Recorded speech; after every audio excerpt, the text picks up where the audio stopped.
Bapak, Ibu, saudara-saudara yang terkasih umat beriman, selamat berjumpa kembali di Renungan Harian Seminari Tinggi Angin Mamiri Keuskupan Agung Makassar. Mari sebelum kita membaca dan merenungkan sabda Tuhan hari ini, marilah kita awali dengan berdoa.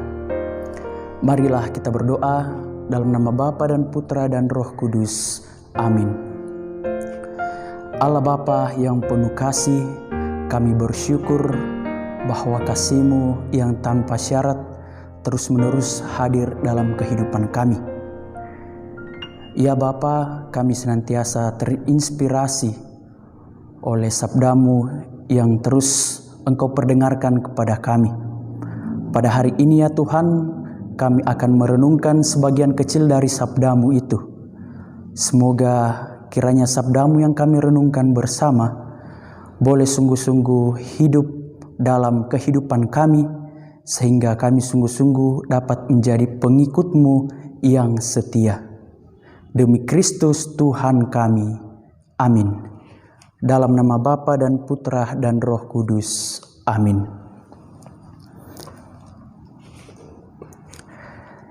Sabda Tuhan yang akan kita renungkan hari ini berasal dari Injil Lukas. Inilah Injil Yesus Kristus menurut Lukas. Dimuliakanlah Tuhan. Sekali peristiwa, Yesus bersabda kepada murid-muridnya, "Barang siapa mengakui aku di depan manusia, akan diakui pula oleh Anak Manusia di depan para malaikat Allah. Tetapi barang siapa menyangkal aku di depan manusia, ia akan disangkal pula di depan para malaikat Allah. Setiap orang yang mengatakan sesuatu melawan Anak Manusia, ia akan diampuni. Tetapi barang siapa menghujat Roh Kudus, tidak akan diampuni. Apabila kalian dihadapkan kepada majelis atau pemerintah atau penguasa, janganlah kalian khawatir bagaimana dan apa yang harus kalian katakan untuk membela dirimu. Sebab pada saat itu juga Roh Kudus akan mengajarkan kepadamu apa yang harus kalian katakan." Demikianlah Injil Tuhan. Terpujilah Kristus. Bapak, Ibu, saudara-saudara umat beriman yang terkasih, Injil yang kita dengarkan bersama-sama pada hari ini berisi pengajaran khusus dari Yesus untuk para murid-muridnya. Kita dengarkan bersama tadi, Yesus bersabda kepada murid-muridnya, "Barang siapa mengakui aku di depan manusia, akan diakui pula oleh Anak Manusia di depan para malaikat Allah." Gelar Anak Manusia yang ada dalam Injil hari ini adalah sebuah gelar yang khusus yang dipakai oleh Yesus untuk menunjuk dirinya sendiri. Gelar Anak Manusia ini menunjuk pada misi Yesus untuk menyelamatkan dan menghakimi. Inilah yang khas, inilah yang ada dalam Injil Lukas. Misi Yesus juga mengajak kita umat beriman pada saat ini.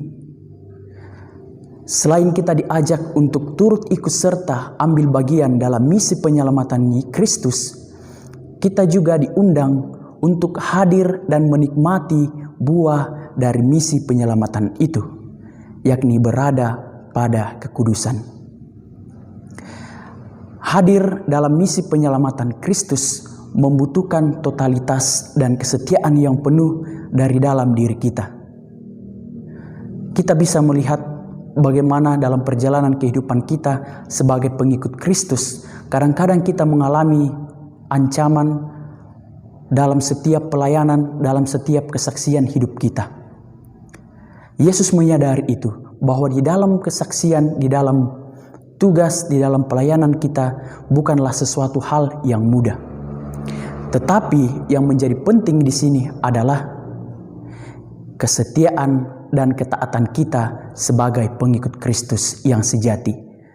Apa maksudnya menjadi pengikut Kristus yang sejati? Pengikut Kristus yang sejati berarti kita tidak hanya berhenti pada pemahaman dan kesadaran diri bahwa kita telah bersatu dengan Allah, tetapi kita dituntut untuk lebih jauh hadir, berani, dan terlibat mewartakan iman yang ada yang kita hidupi itu lewat kesaksian dan lewat pelayanan kasih dalam panggilan hidup kita masing-masing. Kekhawatiran, rasa takut, rasa cemas dalam kesaksian dan pelayanan adalah hal yang wajar yang kita alami sebagai manusia yang rapuh. Tetapi dalam Injil hari ini, Yesus menjanjikan penolong bagi kita, yakni Roh Kudus. Roh Kudus inilah yang senantiasa hadir menaungi kita, menerangi kita, sehingga dalam setiap kesaksian pelayanan yang kita lakukan, kita senantiasa dibantu untuk tetap setia, untuk tetap kuat di dalam karya dan pelayanan kasih yang kita lakukan di dalam kehidupan kita. Saat ini kita sangat terinspirasi dengan orang muda yang telah dibeatifikasi, yakni Beato Carlo Acutis, seorang anak muda yang meninggal pada usia 15 tahun. Kita sangat terinspirasi sebagai umat beriman karena dia sungguh-sungguh menghidupi jalan kekudusan dalam hidupnya. Lewat hal-hal sederhana dalam bakat talenta yang ia miliki, ia mampu bersaksi, ia mampu memberikan, ia mampu mencurahkan iman yang ia hidupi. Sehingga dia mampu bertahan dalam kesetiaan dan totalitas untuk mewartakan kabar gembira itu sendiri, yakni kabar penyelamatan. Inspirasi ini sekaligus mengajak kita umat beriman yang terkasih bahwa berada pada jalan kekudusan itu tidak melihat apakah kita orang tua, apakah kita anak-anak, tetapi bahwa sejauh mana saya setia di dalam iman yang saya hidupi. Apakah saya berani bersaksi dan mewujudkan iman yang saya miliki, yang saya hidupi itu dalam tindakan konkret, dalam tindakan kasih hidup bersama dengan orang lain. Nah, sabda Tuhan hari ini mengajak kita untuk sungguh-sungguh bertanggung jawab atas pemberian diri Allah yang telah kita amini dalam iman kita lewat kesaksian, lewat perbuatan kasih, mengasihi sesama kita di dunia ini. Zaman ini banyak orang yang mengalami kesulitan, khususnya dalam masa pandemi. Kita sebagai umat beriman, apa yang telah kita lakukan untuk mereka?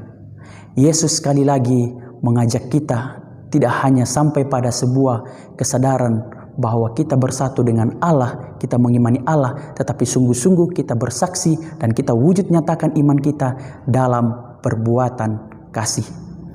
Bapak, Ibu, saudara-saudara umat beriman yang terkasih, jangan pernah takut untuk bersaksi, jangan pernah takut untuk melayani sesama, karena Roh Kudus selalu menyertai kita. Amin. Marilah kita tutup permenungan kita ini dengan doa. Marilah kita berdoa dalam nama Bapa dan Putra dan Roh Kudus. Amin. Allah Bapa yang Maha Baik, kami bersyukur Engkau telah mengutus Roh Kudus-Mu hadir bersama dengan kami untuk merenungkan sabda-Mu. Semoga kiranya ya Tuhan dalam seluruh perjalanan hidup kami, dalam panggilan hidup kami masing-masing, kami sungguh-sungguh boleh memberikan diri kami untuk mewartakan, untuk membagikan kasih kepada siapapun yang kami jumpai di dalam kehidupan kami. Kuatkan kami selalu ya Tuhan, agar kami mampu untuk memberikan diri kami melayani di Kau. Demi Kristus Tuhan kami. Amin. Dalam nama Bapa dan Putra dan Roh Kudus. Amin.